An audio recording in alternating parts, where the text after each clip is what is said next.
Hi guys, welcome back. Nick Reeves here, you're with me today. In this video, this is probably going to be the first of a little build series regarding these little things. These are the Lidl gliders.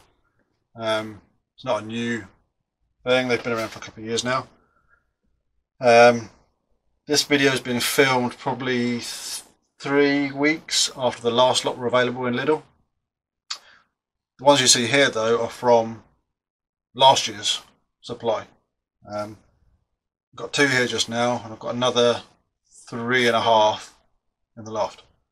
There's some people that have played with these in the fields, and one of them's broken through here. So I'm going to use that one for a slightly different build. These though, I've actually got different camera angles today. I've got one up here. So hello up there. Hopefully looking up there you'll be able to see down here better with what I'm talking about down here. These gliders lend themselves really well to being converted to RC. There's many ways of doing it. I've spent a good while looking around to see what's going to be best for us. The first one, because I've got 6, I've got quite a few options as to what we do. The first one I'm going to do is basically a 2-channel glider. Going away on holiday 2 weeks time, 3 weeks time, down to Cornwall. And where we're going is quite close to a known slopes in sight. So this will fit nicely in the car amongst all the other stuff. That and Hayley has decided she wants to fly one. So the first one I'm going to do is 2 channels, as I said. Most people when I think of 2 channel they think rudder elevator for gliders. Can be done as rudder elevator, but it does mean a lot of stiffening up of the fuselage because the fuselage is quite bendy as it is naturally. It's not a problem in itself. When you're running control rods down there and having loads acting on the tail, it's going to be a lot more stress on the fuselage. So the way I'm going to go for 2 channels, I'm actually going to go for what has been touted as pitcherons. The wing is going to be cut and each wing panel is going to be pivoting around a tube in the centre. So by having both wing panels going leading edge up, that's going to give it up elevator effectively. You can then actually twist the wings one either way to give you roll. It works very well, it's very simple. So that's the way I'm going to go with the first one. The one after that, which could well be the one that's sitting here, will be the same layout, 2 channel in that sense, for control wise, but I want to put an electric motor in the front. Now, again, there's lots of different options. From 2S power up to, I think somebody managed to shoehorn 6S into one of these. Now what I've got to hand just now, that there is for the glider, and that. So you've got a little, tiny little receiver, 2 9-gram servos, in this case they're Metal Gear servos. These are the cheap ones from Banggood, something like 10 quid for 6. All of these things I'm talking about, if I can, I'll put a link below. Little 6-channel receiver, tiny little thing, that's a lemon receiver, and then the smallest battery I've got that I think I can use in there is a 2S 800. If that's too big or not big enough, I've got other batteries I can use. But similarly, one of the guys who I've interrogated a lot about the build of these, Steve Rickett, has been a great help. He said he's got over an hour's flying time on a 1S 180 mAh. So yeah, we should be able to get plenty of flight time on that 800. I've got other options in the box if this doesn't work out. So for now, I'm going to use that for the glider. For the powered one, I've got another lemon receiver. I'll be using the same type of servos, pitcherons, but at the minute the only motor that I can find that might be suitable is basically it's a quad motor. It's a 2206, 23 kV. It works fine on 3S, I know that.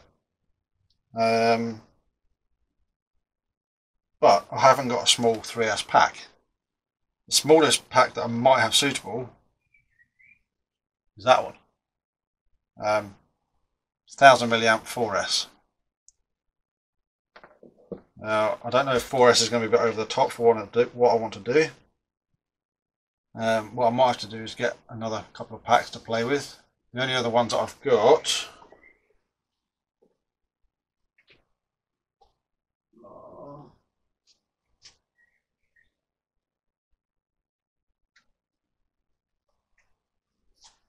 I've got these ones here which I could use.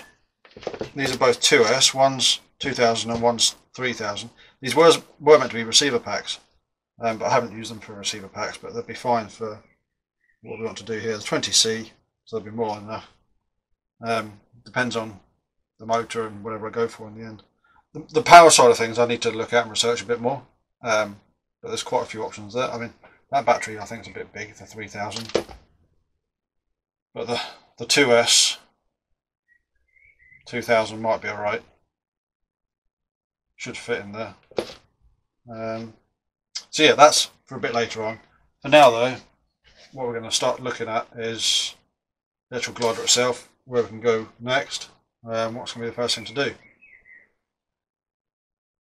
The wing, to make the pitcherons, is relatively easy, straightforward, but I haven't got the parts for it yet. I've ordered some tube. I've got some carbon fibre tube, which will be like the inner, that'll be the spar which the outer panels and tubes rotate on. The outer tube I haven't got yet, so that's on its way to me. The glider itself, though, this has flown like this. It's a chuck glider.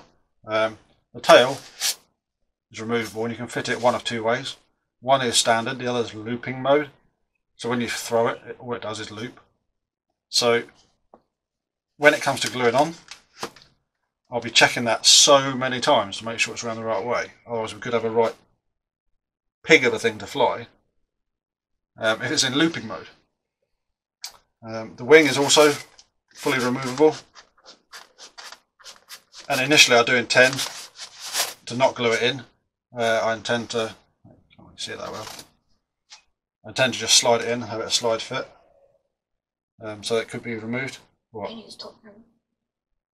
Oh, I am using the top camera. I'll sort that out later. So yeah, what I'll need to do first, I mean I can leave the wing. What we can do is we can work on getting the servos cut out. They're going to sit somewhere here. If you'll be able to see that, sit somewhere here. And then operate as a push rod up to about there somewhere. Short little link, so it actually moves the wing around the pivot point there. They're great little aeroplanes, really. I don't know if this one's come off. Yep. But the canopies are just held on with a bit of glue. I wonder if it's this one that's had it off. Yeah, there you go. Now, the kits, as they come, inside the canopy here, just to balance them, they've got a bolt, which I believe is an M40. I glued it in, did I? I think it came already glued in. Yeah, as you can see, it's in there. That's the balance. That's all going to come out, and we can use the batteries for balance. But it'll give us a good idea as to where it's got to balance just by using this as a weight and seeing how much that weighs compared to batteries and things like that. Yeah, there's not much weight in it at all. No, it's a fairly lightweight aeroplane. They fly in something like 1-2 mile-an-hour winds and up. I've actually seen somebody fly in a quoted 35 mile-an-hour wind. It was a bit hairy sort of thing, but it did fly. So yeah, I'll cut out all of this area here. That'll be like the panel, the bay for putting all the equipment in. Battery was sitting there, receiver was sitting there, and 2 servos just behind. So yeah, should be good fun. So really, that's just an introduction to these little gliders. As I said, these are just 2 of them. I've got another 3 complete ones in the loft and another half one. The half one might well end up as a flying wing plank type aeroplane where it's chopped off there and the fin is here. And then there'll be a pusher motor at the back. So yeah, for now, that's where we are. The next video will be making a start on marking out where all the servos are going to go and get them cut out, so on and so forth in the first one. And then somewhere down the line, maybe a different series, I'll do a powered one. And I really fancy as well doing an extreme one. One that goes stupidly quick. What do you think? Yeah. You fancy a stupidly quick one? Yeah. Okay. You realise you're not on camera at all, you're looking at me, your camera's over there. Stop playing with your hair. You're not that sexy. So yeah, for now, I'll bring this video to an end and I'll see you in the next part. So until then, catch you later.